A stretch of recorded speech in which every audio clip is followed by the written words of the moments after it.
Hey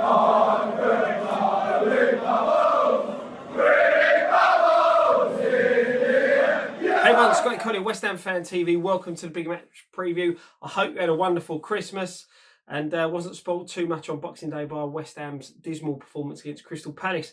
Obviously losing that one 2-0 again, throwing away points after going in front. And I think that's the sixth time in a Palace West Ham fixture that a team that's took the lead hasn't gone on to win the game.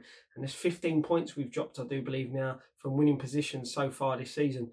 It's not good enough. I think, the manager's got to take a lot of blame. The players are the ones on the pitch who have to put in performance. But the change of system with the substitutions that were made, taking a layer off, going to one up top, I just think it played into Palace's hands. And, it's not good enough, let's be honest. And I think that if they're still umming and ahhing whether they're going to get rid of the manager, there's rumours saying they're going to give him another 2 games. What's the point? If you ain't confident in your manager, he's got to go. The fans are slowly losing faith with him. The players look like they're losing faith in him. And I just think you just need to bite the bullet, get it done. It's going to be tough to get anything out of this Leicester fixture. And the next fixture against Bournemouth is a side we don't do that well against of late. So, if you're going to make the change, make the change. Don't arm and ah about it. Other teams have done it. Other teams got managers in place now. And, they're benefiting from the rewards of doing that. But, we go on to this game against Leicester. It's not going to be easy. Their form has dipped a little bit. They've not won a game in their last 4 back-to-back defeats as well. They lost 4-0 to Liverpool on Boxing Day. Previous to that, they lost to Manchester City as well, but they are probably 2 of the best sides in the Premier League this season. So, arguably you could say they were games that you could see them losing. But, they're going to be looking to get their push for the top 4 back on track. And what a place to be coming. West Ham, the gift that keeps on giving. How many players, how many times? You only got to look at Palace yesterday. Cech, not scored for Palace in, I think, 40-odd games. Gets his first goal against West Ham.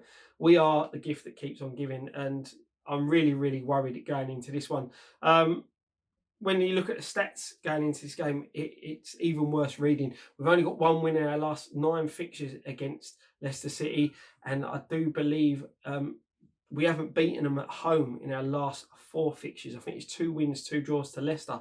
So it is worrying going into this game.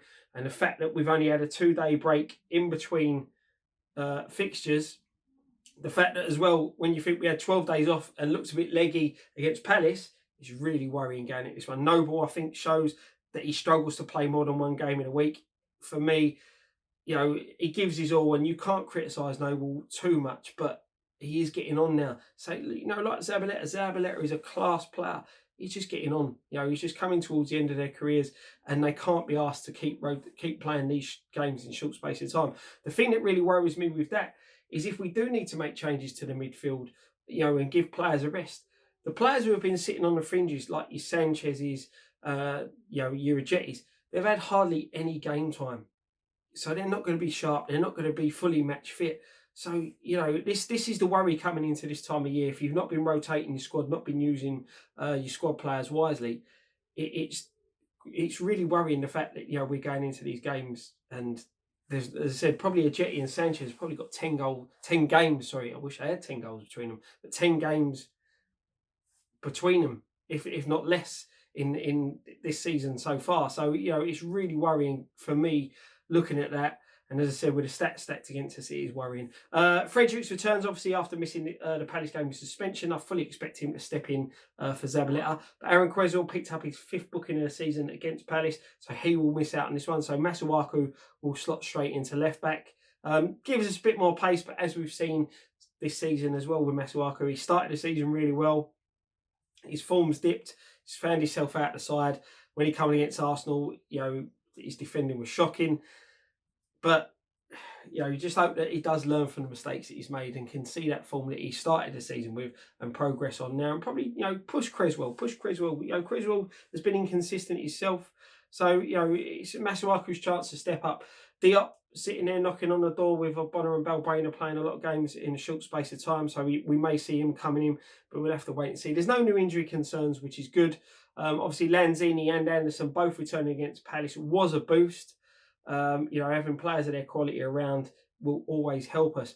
When you look at Leicester, they've got one injury against with Matty James missing this one. Other than that, I think they've got a full bill of health, no suspensions.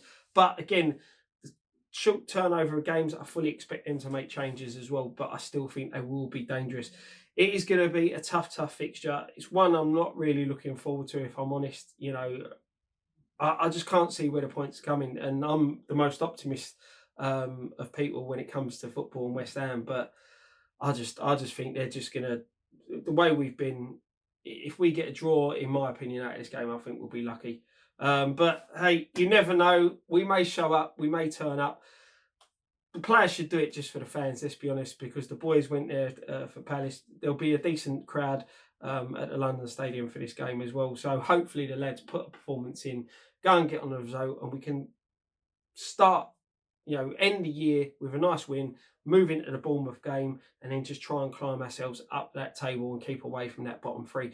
Thank you very much for watching. Make sure you check out all the other videos. We will be around straight after the game filming fan cams next to the club shop. So come and say hello, get yourself on, give yourself all your opinions, everything West Ham related, and about whatever the result on the day will be. Thank you very much. One thing left to say, come on, you Irons.